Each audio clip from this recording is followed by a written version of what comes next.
selanjutnya, yaitu Saudara Tanti, kami persilahkan.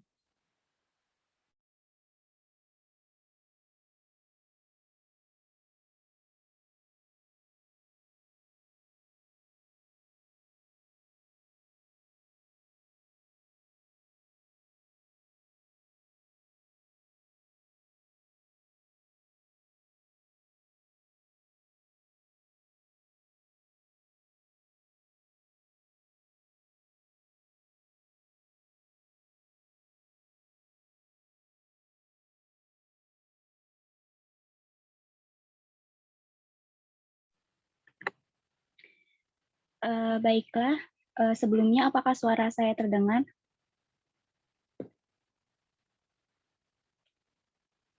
Terdengar. Oke, saya di sini akan menyampaikan materi tentang cara pencegahan penularan tuberkulosis. Sebelum saya memaparkan apa itu tuberkulosis, di sini saya akan menjelaskan tentang beberapa kasus yang pernah terjadi di Indonesia. Mengacu pada Global Tuberculosis Report WHO tahun 2019, Indonesia menempati urutan ketiga sebagai negara dengan penderita tuberkulosis atau TBC terbanyak di dunia, setelah negara India dan Tiongkok. Dari data Kemenkes melaporkan di tahun 2015 terdapat 330.729 kasus, dan pada tahun 2016 terjadi peningkatan menjadi 351.893 kasus di Indonesia. Nah, selanjutnya, apa itu tuberkulosis?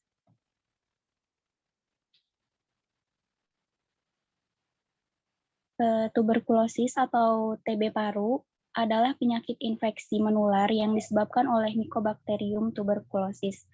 Kuman tersebut dapat menyerang bagian-bagian tubuh seperti paru-paru, sendi, usus, kelenjar limfe, selaput otak, dan lain-lain. Nah, TBC sendiri terbagi menjadi dua tipe, yaitu TBC laten dan TBC aktif. Pada TBC laten ditandai dengan memiliki infeksi TBC, tetapi bakteri di dalam tubuh tidak aktif dan tidak menimbulkan gejala. TBC laten tidak menular. Karena TBC laten bisa berubah menjadi TBC aktif, pengobatan tetap penting dilakukan demi membantu mengendalikan penyebaran TBC. Nah, sementara pada TBC aktif, kondisi ini membuat seseorang benar-benar sakit karena menimbulkan gejala dan bisa menularkannya kepada orang lain. Selanjutnya, penyebab TBC. Yang pertama, kuman TBC keluar ke udara, kemudian kuman TBC terhirup oleh orang lain melalui saluran pernafasan menuju paru-paru, dan dapat menyebar ke organ tubuh lainnya. Di dalam tubuh, kuman TBC dilawan oleh daya tahan tubuh, dan jika daya tahan tubuh lemah, orang tersebut menjadi sakit TBC.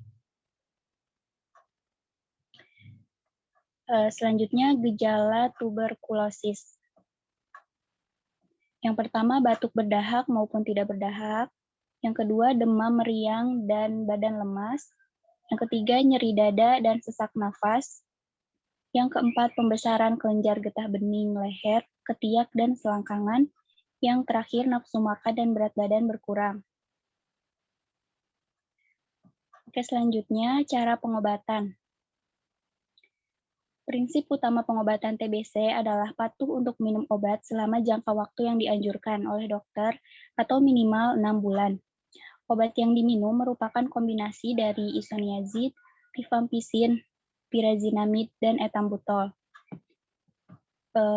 Perawatan berlangsung setidaknya 6 bulan karena antibiotik bekerja hanya ketika bakteri secara aktif membelah. Nah, pada bakteri TBC ini, dia tumbuh sangat lambat. Seluruh program antibiotik juga harus diselesaikan untuk menyembuhkan TBC aktif secara total. Jika tidak, bakteri TBC dapat kembali muncul. Kali ini dalam bentuk yang lebih resisten atau lebih kuat, sehingga jauh lebih sulit untuk diobati. Nah, meski pengidap TBC dapat sembuh sepenuhnya, bakteri TBC mati dengan sangat lambat. Inilah yang membuat obat harus dikonsumsi selama berbulan-bulan. Bahkan ketika pengidap mulai merasa lebih baik, mereka masih bisa memiliki bakteri hidup di tubuh. Jadi, orang tersebut harus terus menjalankan pengobatan sampai semua bakteri mati. Selanjutnya, cara pencegahan tuberkulosis. Langkah utama untuk mencegah terkena TBC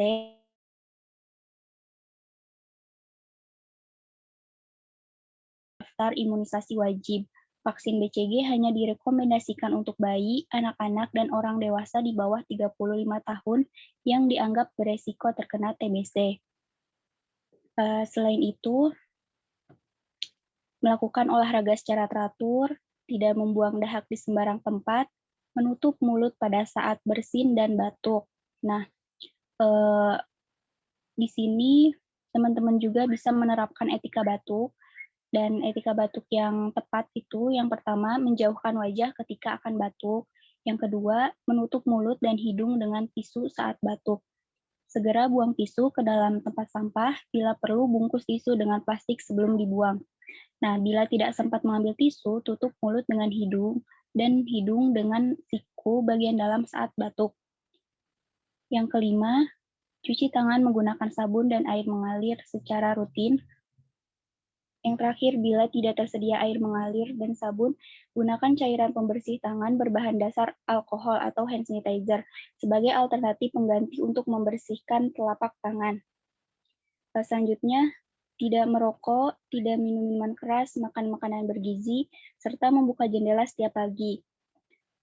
Mungkin hanya sekian penjelasan dari saya.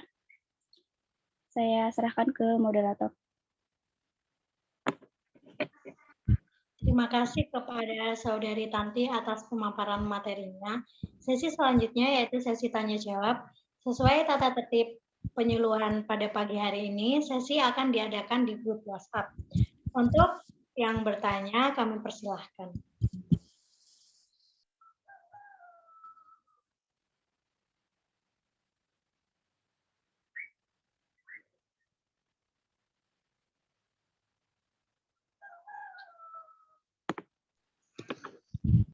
Tibalah di akhir acara yaitu sesi foto bersama dan penutup. Untuk teman-teman dimohon meng-on-cam kamera sebagai bukti dokumentasi.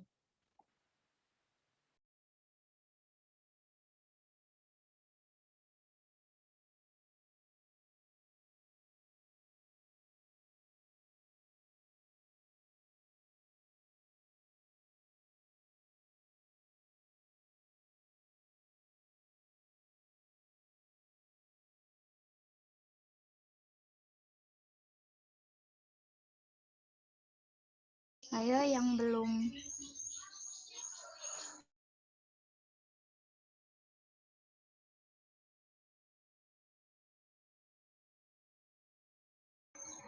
Baik, saya hitung 1, 2, 3 ya. 1, 2, 3. Oke.